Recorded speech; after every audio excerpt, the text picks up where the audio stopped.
Hello, I'm David Chaston with 90 at 9, brought to you by interest.co.nz. This is where you get everything you need to know in 90 seconds at 9 o'clock, including news the covered bond market is in for a shake-up, one that may affect our banks.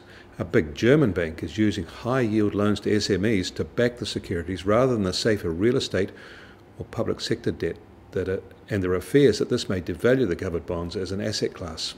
In Australia, there are growing signals that term deposit rates may be about to fall, and the reason that may happen may apply to New Zealand as well. International wholesale markets are just awash in cheap money, and credit restrictions are easing, and these are giving Aussie banks a cheaper funding source offshore than what they are paying for local TDs. Here we are somewhat protected by the RBNZ core funding ratio rules, but even so, most New Zealand banks are so far above those limits they have significant room to move to offshore funding if they want. Adding to the supply-demand imbalance, Aussie housewives are selling out of their Aussie uridashis at a record rate.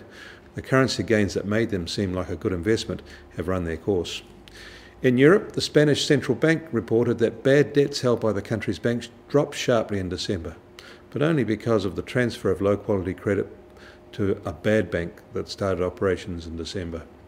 And the ECB's Mario Draghi sought to take the heat out of the debate about currency wars last night, but said the ECB would still have to assess the economic impact of the euro strength.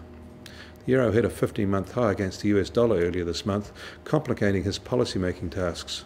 Draghi said the euro's exchange rate was important for growth and inflation, and it could threaten to pull down inflation too far. So instead of taking the heat out, he may have added to it. The US is still on its President's Day holiday today. Both gold and oil have stayed in the lower ranges we reported yesterday. The Kiwi dollar is also staying within its recent narrow but high range at 84.5 US cents, 82.1 Aussie cents, and the TWI is at 77. I'm David Chaston. That was 90 at 9, brought to you by interest.co.nz.